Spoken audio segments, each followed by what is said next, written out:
आज मैं कक्षा 10वीं के विद्यार्थियों को जॉर्ज पंचम की नाक नामक पाठ पढ़ाने जा रही हूँ, जिसके लेखक हैं कमलेश्वर। इस पाठ के माध्यम से भारतीय सरकार की मानसिकता को दर्शाने का प्रयास किया गया है। यह रचना व्यंग्य शैली में है। इस रचना का उद्देश्य है सरकार के कच्चे चिट्ठों को खोलना। पाठ का सार प्रस्तावना।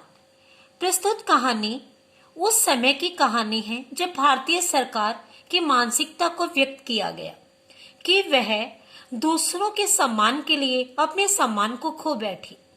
वर्षों से हम जिनके गुलाम रहे, उन अंग्रेजों के भारत से चले जाने पर भी हमारी मानसिकता स्वतंत्रता की बनी हुई है। हम स्वतंत्रता के प्रांगण में नहीं पहुंच पाए।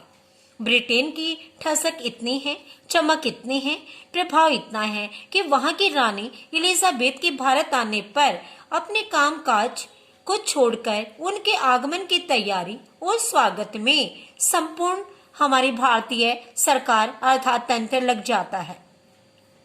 वो जॉर्ज पंचम की नाक को पुनः लगाने के लिए अपनी नाक काटने को तत्पर दिखाई देते हैं, जबकि भारतीय समाज में, हमारे भारतवर्ष में नाक मान सम्मान का सूचक एवं द्योतक माना जाता है।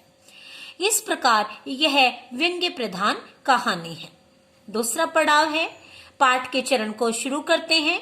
रानी एलिजाबेथ के आगमन पर जो शोर शराबा, जो हड़कंप मचा। इंग्लैंड की रानी एलिजाबेथ द्वितीय अपने पति के साथ भारत पधारने वाली थी। उनके आगमन की चर्चा, उनके आने की सूचना रोज लंदन के अखबारों में हो रही थी, अर्थात वहां शोर शराबा था। तैयारियां चल रही थी। रानी हिंदुस्तान, पाकिस्तान और नेपाल के दौरे पर कौन सा सूट पहनेगी, अर्थात पोशाक पहनेगी, इस चिंता को लेकर दर्जी परेशान था।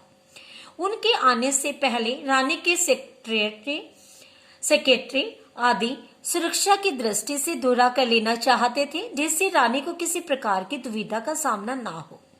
फोटोग्राफरों की फौज तैयार हो रही थी। इंग्लैंड के अखबारों में जो खबरें छपती थी, वे सब खबरें दूसरे दिन हिंदुस्तानी अखबारों में चिपकी नजर आती थी, अर्थात वहां की सारी जानकारी हिंदुस्तान को लगातार हो रही थी कि रानी ने एक हल्के रंग का सुंदर सूट बनवाया है, जिसका रेशमी कपड़ा हिंदुस्तान से मंगवाया गया है, जिसका खर्च 400 पाउंड आया है। फिर तो रानी के नौकरों, बावर्चियों, खानसामों और अंगरक्षकों की पूरी जीवनियां अखबारों में छपने लगी। प्यारे विद्यार्थियों, समझ आया कि पाठ के माध्यम से दिखाया गया है कि शंख इंग्लैंड में बज रहा था, गूंज हिंदुस्तान में आ रही थी। क्या कारण था? ये वही कारण था कि भारतीय सरकार, भारतीय तंत्र आज भी अंग्रेजों की गुलामी और दास्ता से मुक्त नहीं था। यहाँ तक कि शाही महल के कुत्तों की तस्वीरें भी अखबारों में छप गई थी। क्या वास्तव में यही हमारे सरकारी तंत्र की शक्ति है? इस तरह शंख इंग्लैंड में बज रहा था, गूंज हिंदुस्तान में आ रही थी, अर्थात कार्य वहां हो रहा था, प्रभाव भारत में देखा जा रहा था। राजधानी में तहलका मचा हुआ था। देखते ही देखते दिल्ली की काया पलट होने लगी थी। दिल्ली की काया पलट गरीबी को हटाने के लिए नहीं, बेरोजगारी को समाप्त करने के लिए नहीं, बल्कि अपनी चाटुकारिता को दर्शाने के लिए थी। तीसरा पड़ाव है। जॉर्ज पंचम की नाक मुसीबत बनी। क्या समस्या है कि सरकारी तंत्र प्रतिकारी कर सकता था, उसके वश में था, वो गुलामी की दास्ता को अपनाए हुए था, किंतु भारतीय सरकारी तंत्र गुलाम सोच का होने के बावजूद भी उनके लिए क्या मुसीबत थी। इंडिया गेट के सामने वाली जॉर्ज पंचम की लाट की नाक अचानक यकायक गायब हो गई। हथियारबंद पहरेदार गश्त लगाते रहे और लाट की नाक चली गई, अर्थात प्रतिमा की नाक चली गई, मूर्ति की नाक चली गई। हिंदुस्तान के जिन लोगों की नाक मूर्तियों से गायब हो गई थी, वे तो अजायब घरों में पहुंचा दी गई थी कि अन्य मूर्तियां नहीं थी, किंतु ये मूर्ति बिना नाक के भी थी। किंतु रानी आए और जॉर्ज पंचम की नाक न हो, यह कैसे हो सकता है? चिंता बढ़ी और मीटिंग बुलाई गई। सरकारी तंत्र को इस बात की चिंता थी, आज भी वो इंग्लैंड के गुलाम थे। भारत में क्या हो रहा है, भारत की जनता कैसे रह रही है, उसकी गरीबी को हटाने की तनिक भी चिंता नहीं थी। सभी चिंतित थे, सरकारी तंत्र चिंतित थे कि यदि यह नाक नहीं है तो हमारी नाक नहीं रह जाएगी। अर्थात जॉर्ज पंचम की मूर्ति पर नाक लगाना उनका परम कर्तव्य बन गया था।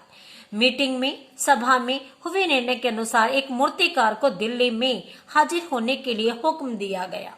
मेरे प्यारे विद्यार्थियों, सरकारी तंत्र सदैव हुक्म का मोहताज रहता है। मूर्तिकार उपस्थित हुआ, उसने सभी उतरे हुए चेहरों को देखा। सरकारी तंत्र की यहाँ अकर्मण्यता भी दिखाई देती है। उनकी बुरी हालत को देखकर मूर्तिकार की आंखों में आंसू आ गए। ये व्यंग्य, ये कथन हमारे भारतीय सरकारी तंत्र के कच्चे चिट्ठे को उजागर करता है कि हम सदैव ऐसी बातों के लिए ही आंसू बहाते हैं। इतने में ही मूर्तिकार को एक आवाज सुनाई दी, मूर्तिकार, जॉर्ज पंचम की नाक लगानी है। मूर्तिकार ने हामी भरी, हाँ भर दी कि नाक लग जाएगी, पर मुझे बताना होगा कि इस लाट का पत्थर कहाँ से लाया गया था। यह सुनकर सब हुक्म काम अर्थात आदेश देने वालों ने एक दूसरे की ओर देखा, क्योंकि इस बात की जानकारी उनको भी नहीं थी। और कलर लिपिक को बुलाकर उसे काम सौंप दिया गया। अर्थात सरकारी तंत्र किसी भी जिम्मेदारी के लिए स्वयं जिम्मेदार नहीं होता है, सदैव अपने कार्य को दूसरों पर छोड़ता है। सौंप गया कि पुरातत्व, प्राचीन समय की या प्राचीन अवसर की जो फाइलें हैं, देखकर पता लगाओ कि यह लाट कब और कहाँ बनी। सारे प्रश्न छोड़ दिए गए एक सरकारी क्लर्क के लिए। और पत्थर कहाँ से लाया गया है, क्लर्क ने सभी फाइलें छान मारी, पर कुछ पता नहीं चला। फिर हुक्म कामों की सभा हुई। पुनः दोबारा से आदेश देने वालों की सभा आयोजित की गई। सबके चेहरे पर उदासी छा गई। सरकारी तंत्र अपनी अकर्मण्यता और प्राचीन समय से चली आ रही जो चाटुकारिता की भावना है, उसे अपने चेहरे पर दिखा रहा था। उसी के कारण उसके चेहरे पर उदासी छा गई थी। फिर एक कमेटी बनाकर उस नाक की जिम्मेदारी उस पर डाल दी गई।